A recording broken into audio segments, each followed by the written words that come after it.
Hello students, today we are going to conduct a impact test in the laboratory.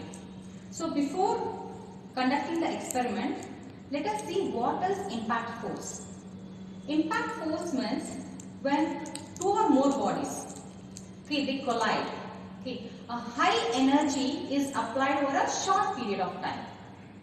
You can think of a shock where a high energy is applied to a short period of time. So this force is called as a impact force. The effect of this impact force is completely dependent on the relative velocity of the body. So for example, we can think of a car crash, earthquake force, the wind force. These are the examples of the impact force. So here in the laboratory, we are going to take the help of the pendulum impact testing machine. As the name indicates, we have a pendulum here and we will be having a specimen. So what we are going to do, we are going to place the pendulum with some angle and we are going to release the pendulum and it is going to hit the specimen. And the specimen is going to break. Thus, that is what we are going to determine here. We are going to determine the energy absorbed by the specimen. What is the amount of the energy absorbed by the specimen during the fracture? When it is going to break. That is what we are going to indicate with the impact energy absorbed by K, which is measured in joules. Then we are going to, what the specimen we are going to use? We are going to take the area of the cross section of that specimen. Below the notch, here you can see the notch. Below this notch, you are going to check the area. From that, what the energy absorbed, which we are going to get it from the test, we are going to place it here. It is the ratio of energy absorbed to the area of the cross section. We are going to get the impact strength. It is also called as a toughness.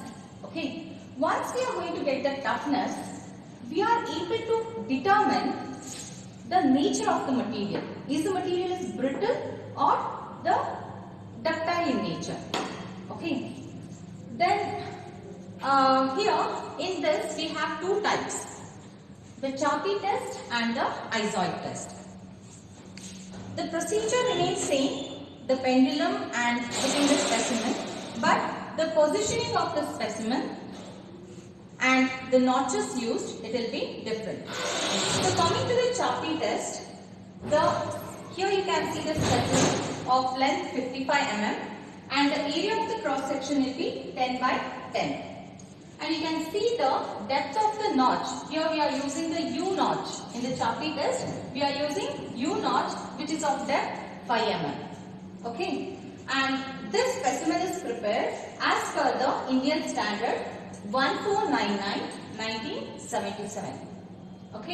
Coming to the Isoid specimen, it is of height 75 mm and the area of cross section it remains same.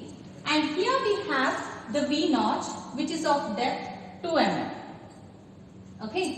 So the position of the notch is from the top, it is 28 mm.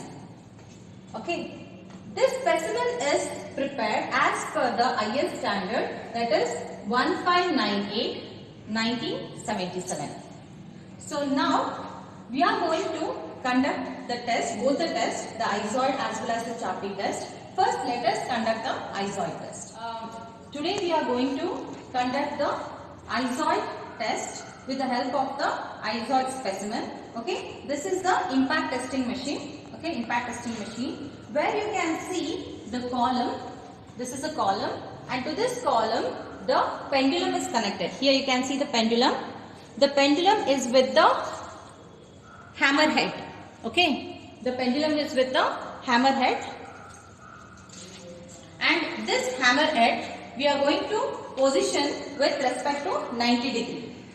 In this hammer head, you can see the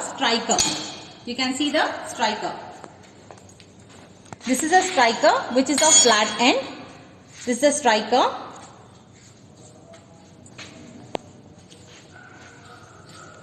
And to the column, even you can see the graduated scale, or you can also say it as a, so to the column, what the pendulum is connected, it is having a length of 81.34 centimeter and the weight of this pendulum is 21.33 kg.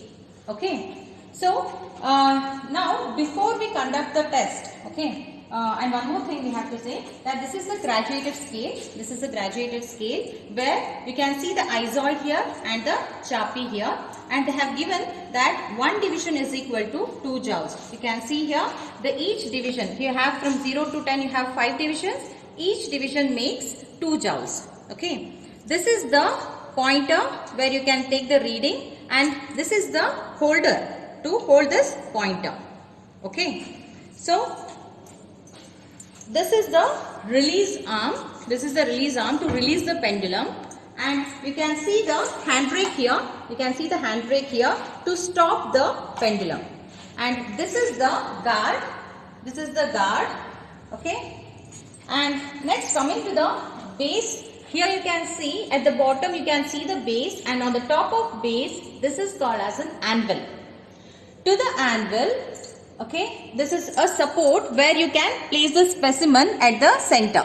Okay, here already you can see a specimen existing over there. We have to remove this specimen and you have to place the new one. Okay. Next, he is going to remove the previous done experiment specimen. Now, first what we are going to do is, first we are going to release this pendulum freely without any specimen, and we are going to check the reading and see whether the this is calibrated properly. Okay, once you get it 0, it means that it is calibrated properly. Then you can start with the experiment. First we are going to release it with the help of the releasing arm. We are going to release.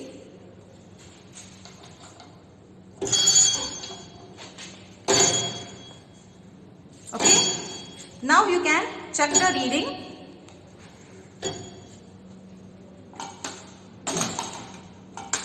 And at the meantime, you should stop the pendulum with the help of the handbrake.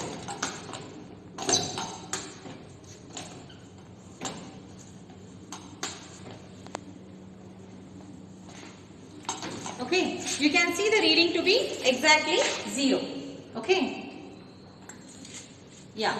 So now the setup is ready to do the experiment. Okay. Again, he is going to fix the pendulum to 90 degree. In the isoid, we are going to place the pendulum 90 degree with respect to the base or with respect to the anvil or the support. Okay. From here it is 90 degree. Okay. Now we are going to take the specimen. Here you can see the specimen where you have the V notch. And before conducting the experiment, you are supposed to take the measurement. The area of the cross section should be known. It should be, you are supposed to take the area just below the notch. Just below the notch, like this. Okay. Take the reading. Then place the specimen, okay, in the anvil.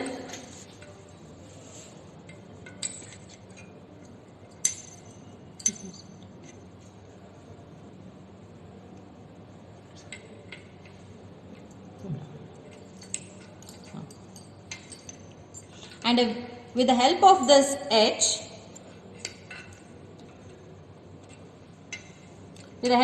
edge, you should place the specimen in position such that the knot should be exactly at the support.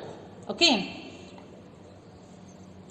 And with the help of the tightening screw, tighten it, and your specimen which you are going to place it in a cantilever position. Okay. Now the next step is we have fixed the specimen. Now we are supposed to release the pendulum with the help of the release arm.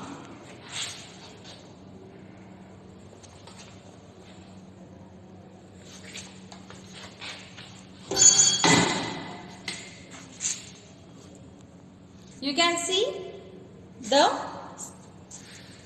specimen got failed, and with the help of the handbrake, just stop the pendulum.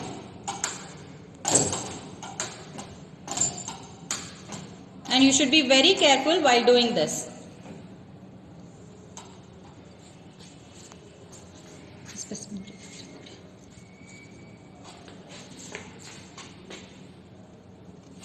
See, once after this failure, you can see how the specimen looks like. From this, you are supposed to observe the energy absorbed. Now you are supposed to tell what is the reading. See here, this is the from 0 to 2 divisions, right? So how many divisions you can see here?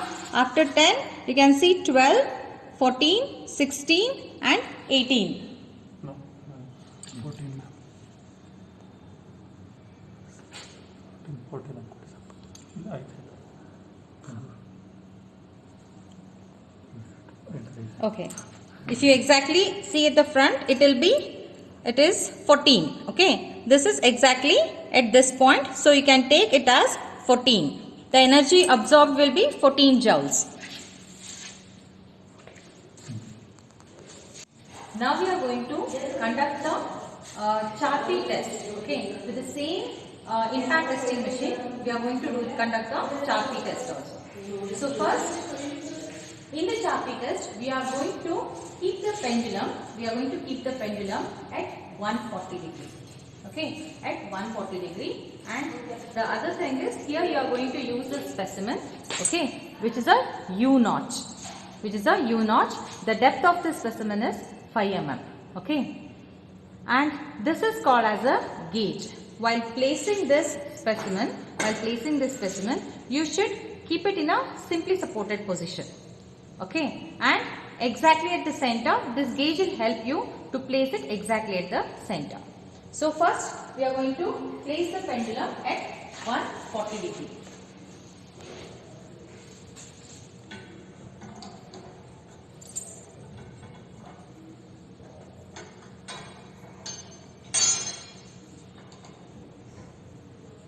Next,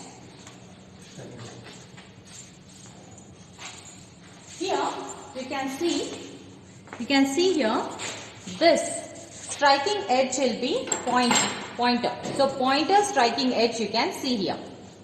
Okay. And now you are going to place the specimen in the simply supported position with the help of the gauge. Okay. In the isoid test, the striking will be on the face of the specimen. But here you can see it is opposite end.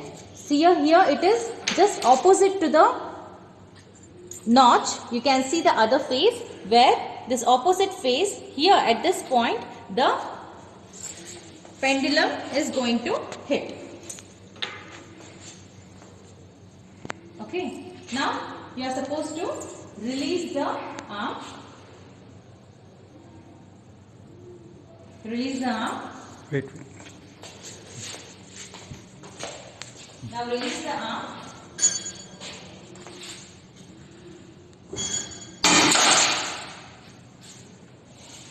And by doing so, you should be with some distance. You should stand with some distance. And slowly, with the help of the handbrake, you should stop the pendulum.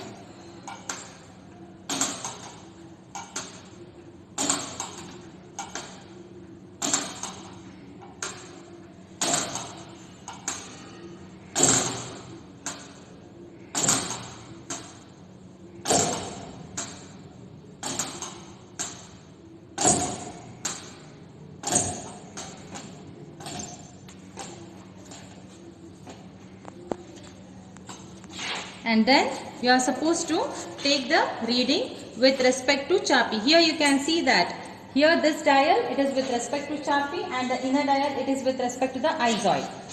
The reading goes like this: 0, 10, 20. Okay, after 20 it is here, it is 22 and 24. Okay, now it is 24. Just you have to make a note that the reading is 24. That is the energy absorbed.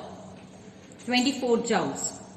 And see the specimen after failure. This is how it looks. Okay. Here, coming to the how we are going to calculate the impact strength and the relative velocity. So here already we have noted down what is the length of the pendulum, okay, the weight of the pendulum, and here you can see the area of the cross section what we have already taken during the test. That is, with respect to the isoid, it is 7.5 mm by 10 mm, and for the Charpy it is 5 mm by 10 mm, which is below the notch. Okay, this is the area which we have considered below the notch. Then from that, okay, with the help of the relative velocity formula, we are going to calculate what the relative velocity with respect to the isoid and the Charpy. The formula goes like this: it is 2gl into 1 minus cos alpha, which is under root. Okay, where g here is the 9.81. Okay, and the L is the length of the pendulum, which is 813.4 mm. If you express it as in meter, 0.813 meter. And 1 minus cos alpha. Alpha here is the angle of the fall. For the isoid, the angle of the fall is 90 degree. If you want to calculate with respect to the Charpy, it is 140 degree. Okay, you have to substitute and you have to tell me what the value you are going to get the relative velocity. Next, you have a tabular column where you have done two tests, that is the isoid as well as the Charpy, where the material here you are used is the mild steel. Okay, you can do with respect to the aluminium or any other material. Okay, and what the impact energy with respect to the isoid, you have got 14 joules, and with respect to the Charpy, you got 24 joules. Okay, this is the angle of the fall, the 90 degree with respect to isoid and 140 degree with respect to the Charpy. And I told you what is the how you are going to calculate the impact strength. That is the K divided by the area. So K, you know, this is in joules divided by what is the area. So you have to substitute and you will get the impact strength, which is the toughness of the material. Okay, thank you.